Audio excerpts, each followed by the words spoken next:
careful balance between international, national, and social and local objectives, and then you'll be marketing correctly. But for those of you who work in the advertising arena, you will tell me that that both lacks brevity and any type of memory. It's not a quick and fast, easy slogan. The trend without question today is towards more global brands, and frankly, more powerful brands, more global communications, and more global thinking. And in the wake of that inescapable force, local forces, local brands, I believe, are going to seek to be national, and national brands are by definition going to seek to become multinational. And multinational brands are going to seek to become global. This suggests to me that marketing professionals and public relations and related disciplines have to stay one step ahead of the curve. And that's going to be a tough thing to do. If I just look at my own company alone, Weber Shandwick, the reality is we are essentially a global service provider. We own our offices in more than 60 cities and 24 countries. We have affiliates in virtually every business capital around the world. And we are, for the most part, more broadly dispersed than even our largest clients. We do that today because to retain industry leadership, we must not only be where our clients are today, but where they want to be tomorrow. It's a delicate balance for all global marketeers. One step ahead of the curve, but not so far out of step that we're waiting in vain in lonely outposts. For the largest public relations and the largest advertising agencies, and frankly, increasingly the largest firms in sales promotion, sports marketing, and healthcare marketing, geographical expansion today is an economic imperative. We must be there with quality operations for our multinational clients. There can be little argument that that is the trend. In fact, when you take a look at companies like Coca-Cola, you have to remember that their imperative is to maintain one brand image and one brand voice, yet at the same time adapt to the brand to the languages and customs of more than 100 countries. Global marketing goes on in a world that is ever more fragmented by social, economic, ethnic, religious, and racial issues. And in today's world, marketing professionals must understand all of those issues. It requires us to be local and think global. One could propose with substantial evidence that commerce and marketing communications are, in fact, the vanguards of the cross-border and cross-cultural information revolution. I believe there's ample support for the proposition that commerce is a far more successful export than political ideas. That's why I actually believe that in the United States, each with its own long tradition of international commerce, must play important regional and global roles. If you just think for a second where I was just 2 days ago in China, and then you think about what was said at that time about Taiwan, two countries that maintain a bit of a bellicose political exchange. But at the same time, trade tourism continues to grow exponentially. When China wanted a communications team to help win the bid for the 2008 Olympic Games, they turned to our firm, and we served as counsels to them outside of the Republic of China. The world is changing with respect to governments and companies understanding the necessity to be global, but at the same time to be able to act local. And marketing professionals must prepare and must be ready to be able to assume that mantle for them. Global public relations is no longer focused on counting the number of clippings and column inches of newspaper coverages. It's how we started, but it's not where we are today. Public relation practitioners today are strategic partners in the arts of salesmanship, persuasion, and constituency building. We work at influencing consumers, investors, governments, and multinational organizations. As such, for all of us in this room who practice that field, we have both an opportunity and a responsibility to gather, interpret, and transmit information at the leading edge of the global community. In a world in which transparency is increasingly the norm, information is required, and marketing professionals are the people today who can help build a gap and supply it and make the avenues and channels of communication easier for all. As we communicate globally, we have to communicate in more interconnected ways, and today we clearly are. We're creating campaigns that better integrate all the marketing disciplines. We're planning strategy with advertising, public relations, promotion, sports marketing, and we're all sitting at the same table. We not only cross borders today, we cross-promote in a variety of media, marketing disciplines, and product areas, and that is what our clients demand. demand and must have. The more integrated environment has fostered the beginnings of common and proprietary processes, common tools, and frankly, a common professional language. It's what allows an American to come here and sit with his staff in India. Slowly but surely, we and our clients are developing analytical systems and metrics that begin to get at the age-old issue of determining what is the proper budget level. Where should that budget be spent? How do we allocate funds optimally among media and marketing disciplines? And finally, most important perhaps, how do we measure return on investment? Common tools and common strategic processes provide the tracks upon which connectivity moves forward. So does a commercial communications environment in which technology has shrunk the globe. It's compressed time zones and has created a very interdependent economy. Today, no corner of the world is immune to the current impact of the economic recession that has taken place in the United States. Here in Bangalore, you know that better than anybody else as we take a look at what happened to this tech sector meltdown. Clearly, the focus and the eyes have to be on what is taking place in Silicon Valley and where is it going to go. Much of this, as we all know, has been powered by that old Star Trek term, warp speed, by the internet revolution. Some of you may recall that 7 years ago, Chuck Peebler stood at this very same platform. Chuck was my mentor. Chuck is the man who originally actually bought my firm and brought me into the Bozell firm. Oh, he made Bunty and me partners. When he presented the 14th Peer Boy lecture, he asked a series of questions about whether these new media, then referred to as the information superhighway, would change the way we practiced our communication craft.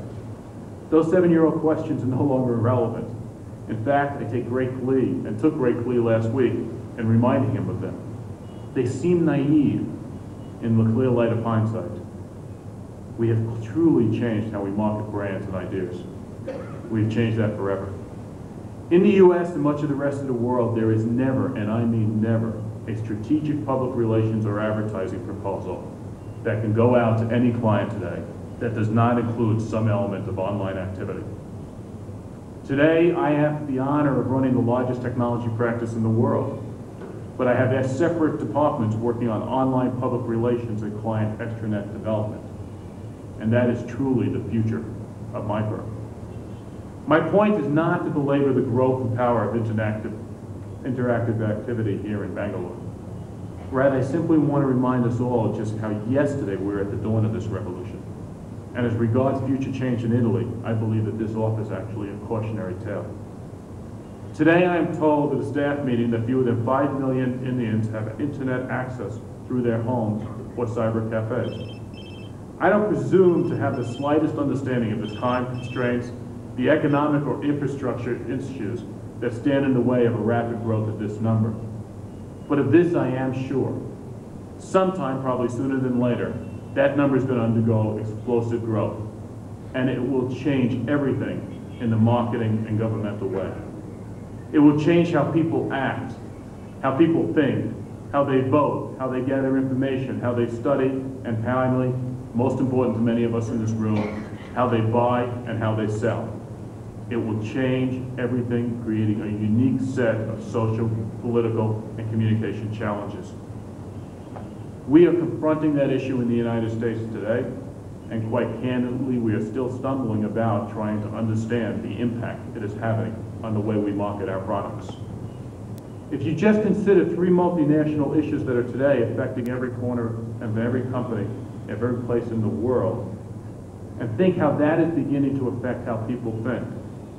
First, here in Asia, varying considerably from country to country, the economic challenges are daunting.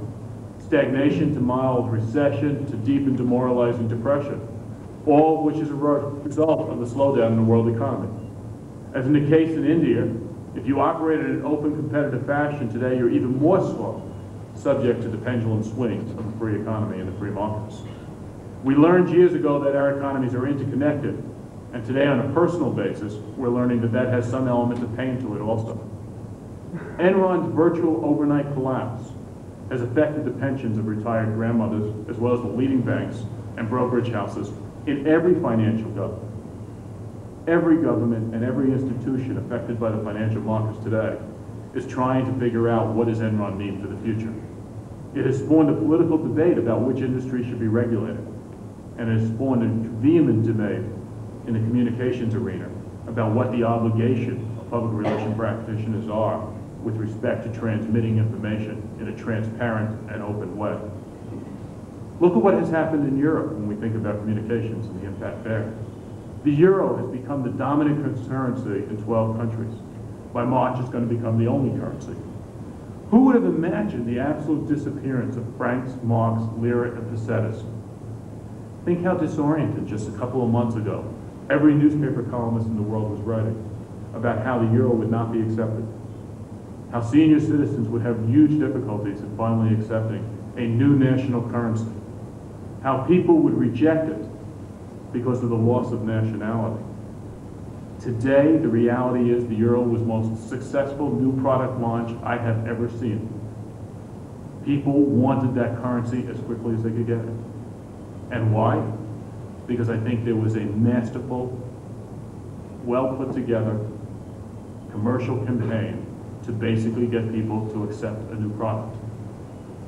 When we look today at what the impact of that is in the future, the impact there will obviously be whether or not the rest of the world now will be going to 3 or 4 currencies. But the success of that was due to advertising and public relations. In America today, we live with the continuing frightening and literally depressing aftermath of September 11th. 9/11 instantly became and remains the biggest news story of the post-Cold War era. It affects every reporter, every publication. It affects every client. And it is a prism through which we Americans, frankly, now see the world. And to a great degree, I suspect it affects the way the rest of the world now sees America. The recession, the euro, September 11th, 3 seemingly disparate, yet in many ways, linked events, linked by the impact they've had on global turbulence, have created a whole new sense of danger, have created a whole new sense of change, large and small, that besiege, threaten, upset, and frighten people everywhere. The fear and danger people and nations are facing today are basic and fundamental to their lives. At Weber Shandwick, we do polling almost every month for many of our corporate clients in both Europe and the United States. And what our polling data for the last 3 months has shown is that the people believe that fundamentally the world is not only changing in ever-increasing ways, but that their fears are increasing as that change is taking place. And we as commercial marketeers, I believe, have an obligation to help them understand this world. The fears extend from mad cow disease and genetically modified food to terrorism or religious nationalism. They're becoming national, multinational, and global issues virtually overnight. And at the same time, these issues are changing the way people relate to every institution, from family to workplace to government to community. At the end of the day, what our polling data is showing is in calm or turmoil, most of the world's citizens are seeking an understanding of the changes affecting them. Now, it's not going to surprise anybody here, I suspect, that I believe that communications, especially marketing communications, has an important role to play in providing that information. Now, I'm not suggesting that we can communicate our way out of all the world's ills, but we can surely, as a group, contribute to the progress, especially in the commercial arena. Because I believe that the challenge has less to do with overcoming the specific causes of the feeling of danger, rather than with a more general feel that the world is changing too quickly and in ways that are difficult to comprehend. Fundamentally, I believe that if we can communicate actions, communicate them clearly, communicate them with message focus, and communicate them consistently, we can provide consumers and all other constituencies with the sea anchor they very much want. From my perspective, most communication should be about providing information to help people navigate in an ever-changing world, and on a commercial basis, to help build brand value and corporate reputation. Because brand value and corporate reputation are also sea anchors. As the world, and especially the Asian region, continues to emerge from a trading economy into a branded economy, the marketplace is going to become far more confusing. In this context, it's instructive to revisit the 4 elements that characterize the difference between a brand and commodity, because I believe that is what the future is going to be. And these characteristics are not new to the 21st century. They've applied equally to the products of craftsmen and artisans for thousands of years. Remember, at the most basic level, we've all learned this over the years as we've been in the marketing field, Brands promise consistency. Commodity may vary by source or by season, but a branded product must always be the same. Fundamentally, a brand allows a person to have a belief. When we look at the next step in the hierarchy that a brand is, it also has to deliver a defined level of quality. Not necessarily the highest quality, but a level of quality superior to commodities and positioned among other brands. And third, a brand requires a distinct image among its potential consumers. Originally, this was achieved solely by trademarks and word of mouth. Today, communications, packaging, and promotion all enhance brand imagery. Lastly, and only when the other three elements are in place, a brand commands loyalty, above commodities, and depending upon positioning, above all other brands. Given the growing importance of your brands here in India, I also suggest that you must urge your employees to worry about and protect the brand. And you must convince your managers to keep the brand front and center in all decisions, and above all else, to make sure that they never forget what their brand means. This information gives constituencies a ways of understanding where you fit in their world. And that's why I think it's so important as communication professionals that we always remember that that's the objective. To define to the stakeholders we're trying to reach where we fit in their world. We all know that our brand is our fate. Its character determines how any piece of negative information is going to affect us. The same scandal or problem that might cripple one brand will only inflict a minor bruise on another. It's therefore critical to build your brand and to make people think well of you before you need them to.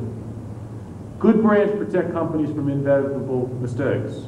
That's why in conjunction with brand building, I believe that companies must also have reputation management programs for that day when things go wrong. Conventional wisdom has assumed that reputation management is just another name for crisis management. In fact, today, meeting with two reporters, that is what they kept talking about, crisis management. How do companies in India handle crisis? There's a mistaken belief that there's both one-time corporate communication initiatives. Some people believe that crisis management is something you attend to only in times of dire need. That reputation management is one of those non-essential but nice-to-have strategies for dealing with the clients and product or corporate image. In both cases, these views are not only incorrect, they're recipes for disaster. Crisis management has been very much in the news and the topic of many recent speeches and articles.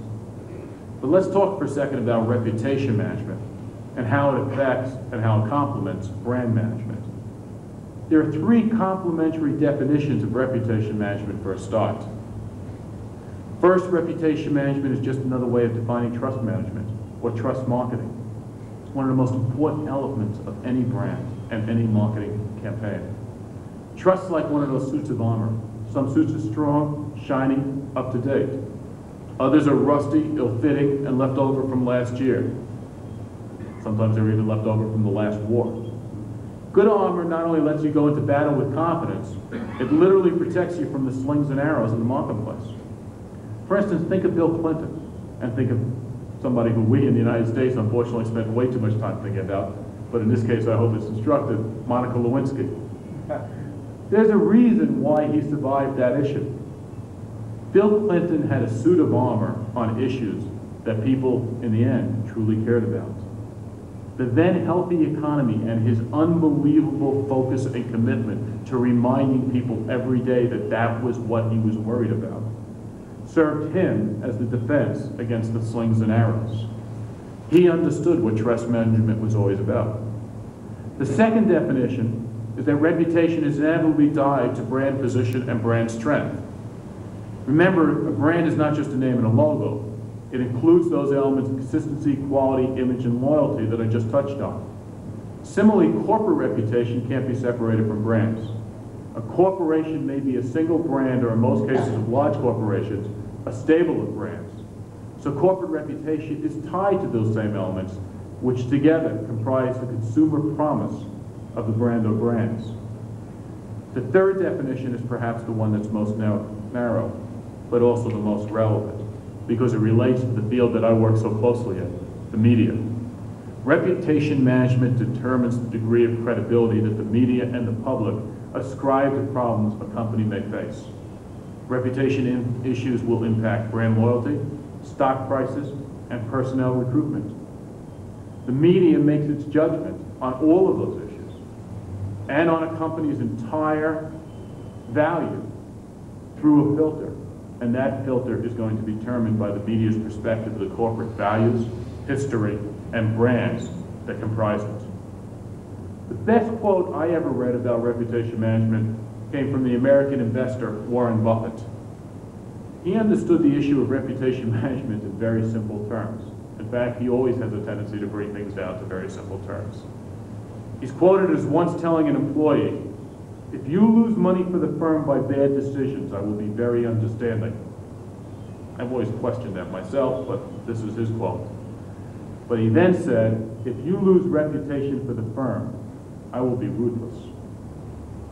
Among other things, Buffett recognized, perhaps as well as anyone in the world, that investors as well as consumers will pay a huge premium price for companies with strong brands and enviable reputations. We all know that a scandal or crisis, or any other challenge to reputation, can result in material financial impact. What few people recognize, however, is how easily one can manage and build reputation for that inevitable bad day.